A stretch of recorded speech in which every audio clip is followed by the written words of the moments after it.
2014లో ఇచ్చిన హామీలను నెరవేర్చడంలో విఫలమైన చంద్రబాబు ఇప్పుడు కొత్త హామీలతో ప్రజలను మభ్యపెట్టేందుకు మళ్లీ వస్తున్నాడని కాకినాడ రూరల్ ఎమ్మెల్యే కురసాల కన్నబాబు ఆరోపించారు.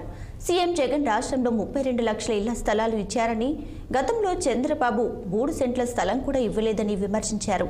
రాబోయే ఎన్నికల్లో ఓటమి ఖాయమని తెలుసుకున్న చంద్రబాబు ఫ్రస్ట్రేషన్కు గురవుతున్నాడంటూ ఎద్దేవా చేశారు. చంద్రబాబు నాయుడు గారు కొత్తగా మళ్ళీ కొన్ని హామీలు, గ్యారంటీలు, వారంటీలు ఇచ్చి ప్రజల ముందుకు వచ్చి ఆయన సంతకం పెట్టి వీటన్నిటిని అమలు చేస్తానని మాట్లాడుతూ ఉన్నారు. ఇలా మాట్లాడేటప్పుడు గతంలో ఏం జరిగిందో ఒకసారి గుర్తు చేసుకోవాల్సిన అవసరం ఉందనే ఉద్దేశంతో కొన్ని విషయాలని ప్రస్తావిస్తూ ఉన్నారు.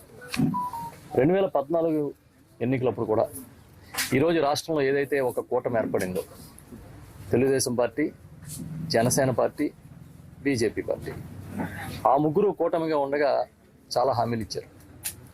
చాలా హామీలు ఇచ్చి సుమారు చంద్రబాబు నాయుడు గారు ఇచ్చిన హామీలు 650 మేనిఫెస్టో ఇచ్చారు.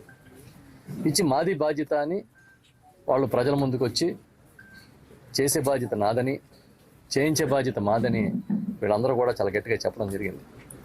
అలాంటి హామీల్లో ప్రత్యేక హోదా లాంటిది 5 ఏళ్ళు కాదు, 10 ఏళ్ళు కాదు, 15 ఏళ్ళు ఇప్పిస్తామని చెప్పిన మాటలు కూడా ఉన్నాయి. సరే, వాటి జోలికి పక్కన పెడితే అసలు ప్రజలకి నేరుగా మేము ఇది చేస్తామని చెప్పిన ఒక్క హామీ కూడా అమలు అవ్వకుండా, ఆ రోజు ఇచ్చిన సంతకానికి విలువ లేకుండా మళ్ళీ ఇప్పుడు వచ్చి కొత్త సంతకాలు, కొత్త గ్యారంటీలు, కొత్త వారంటీలు చంద్రబాబు నాయుడు ఇస్తూ తిరుగుతూ ఉన్నాడు. అదేంటని ఎవరన్నా అడిగితే ఆయనకున్న మీడియా బలం